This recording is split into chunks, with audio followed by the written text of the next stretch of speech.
Hey, do you want to learn how to fight less and connect more?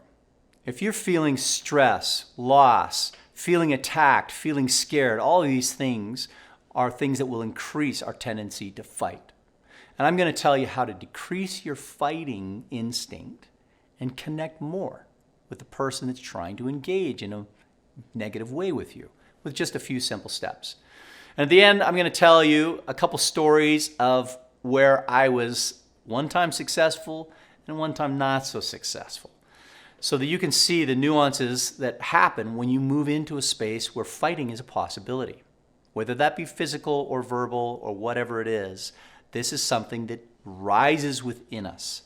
So the first thing that you want to do is recognize that the fight response is triggered by a person's individual sense of being attacked. There is something in your world when you are starting to want to fight that is making you get on the defensive. You're feeling like, oh my gosh, this is coming at me. If that's the case, that fight instinct is going to be there for you. You can tap into it and use it if you need it. The thing is to determine, do I need it now?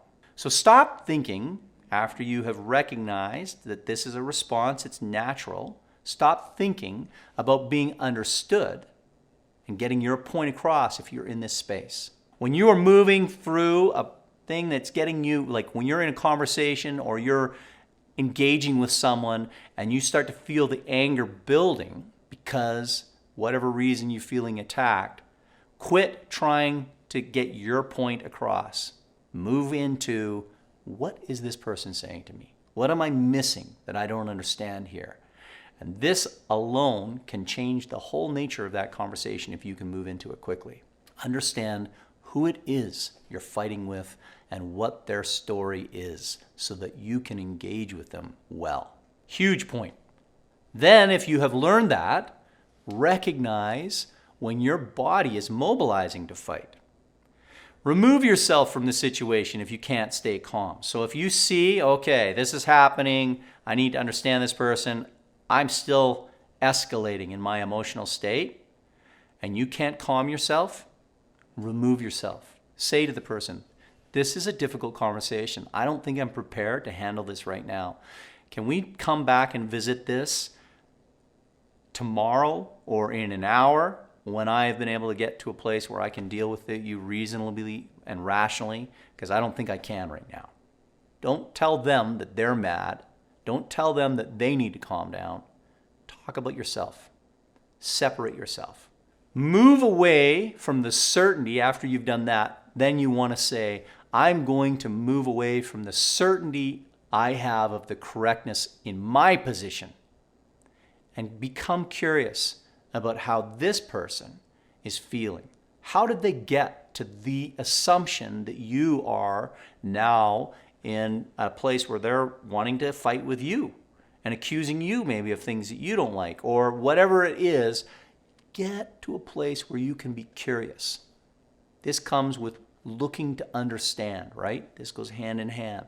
Once you're curious, you can have a whole new conversation. After the curiosity's there, offer yourself compassion and understanding to who you are and the person with whom you are fighting. When you offer yourself compassion to yourself and the person you're fighting, then you're able to say, you know what? I can deal with this. Or you can say, you know what? I don't have enough compassion for both of us here. I need to separate. But as you offer the compassion to yourself, particularly if you've had to separate, continue to offer yourself compassion and to the other person that you're facing, and it will calm you. That practice of saying, it's okay, I recognize this is hard. They said some hard things to process, and it makes me feel defensive. I want to defend myself. Talk that through. You recognize what's going on in you. And as you do, it relieves that anxiety, that frustration that's building in you, and you shed it so you can meet the person with curiosity and understanding. And then what you want to do is offer accountability for anything you can to alleviate the emotional response that you're experiencing from the person attacking you. Listen to what they have to say. Understand what they have to say. Be curious and find something that you can own that they're complaining about and apologize. Take responsibility for it. Make a change. Take action on that. And that will alleviate the emotional response that you're receiving. So I'll give you an example of exactly what happened with me, where I feel like I did pretty well on this. So I was working as a business manager of a clothing line, and I had an account that called me deeply frustrated. They'd actually been working with my staff trying to find a payment that they had submitted for goods that they had bought from our clothing line.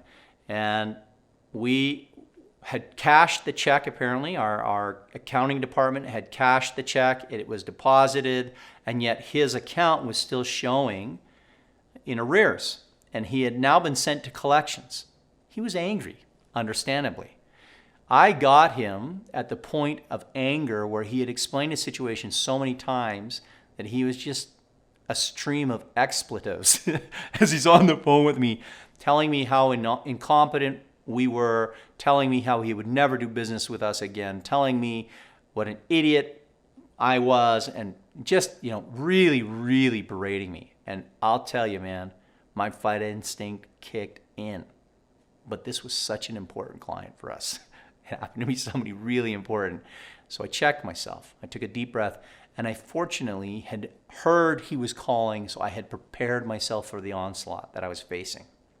And I was able to meet it instead of with certainty in the correctness of my position, and instead of wanting to explain to him what our situation was, I met it with curiosity and understanding. And I apologized. I just apologized after maybe listening to 5 minutes of him just raging. And then I asked him, against all his instincts, to be able to say, can you walk me through the whole process again of how this check was delivered? And he was so angry that he had to do this again. And I just kept talking to him and saying, I need to understand, I will solve this. I promise you, when this is done, we will take care of it. I recognize that your check is cashed and that we have the money and that it is not placed against your invoice. And I will resolve this today, and I will ensure that you don't go to collections. I could give him that.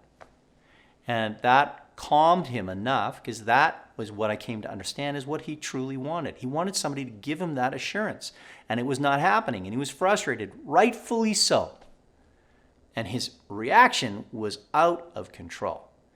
But it got him to a place where he began to tell me what was going on, and I discovered he had mailed in the check to his sales rep, who had then mailed the check into us.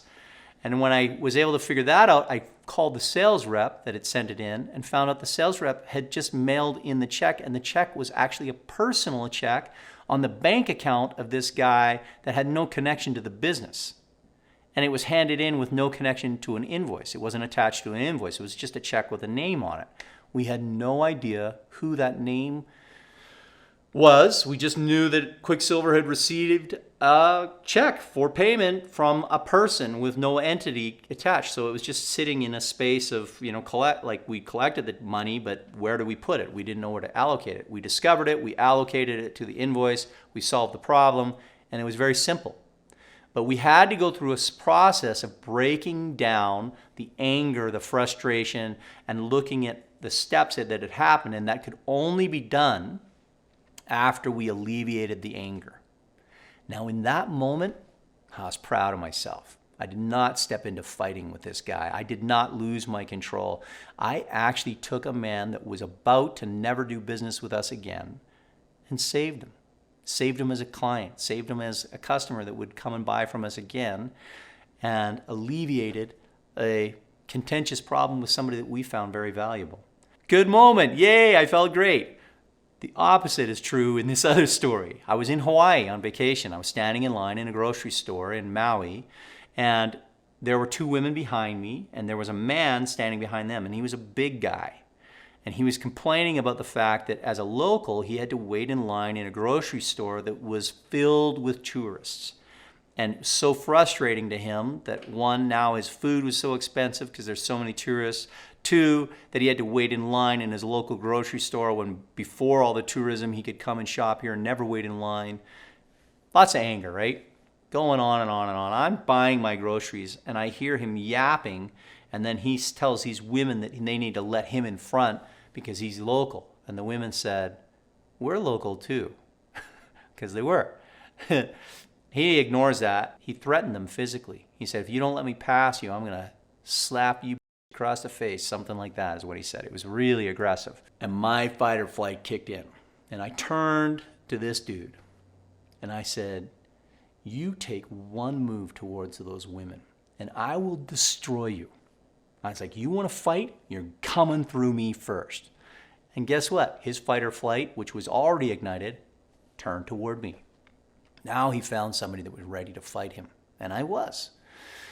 And the clerk calls security, freaking out. And they escorted this guy out of the premise. And I finished up with my groceries. And the women were nice to me. And I was still ignited and angry about this altercation because this guy was being obnoxious and irrational and an idiot and, threatening women. And I wanted to pulverize him.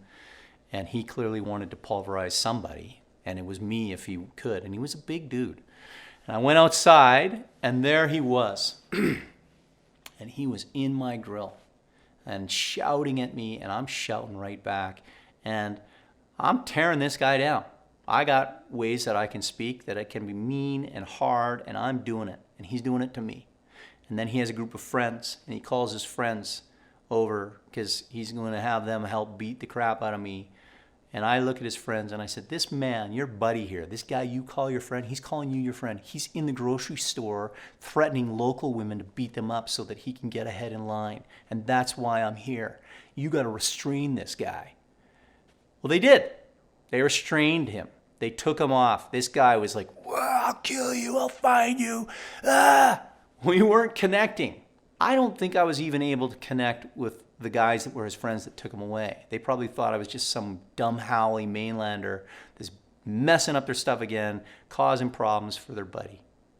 No connection with anyone there. I left disturbed. I left safe, in a sense, unless this guy came and found me.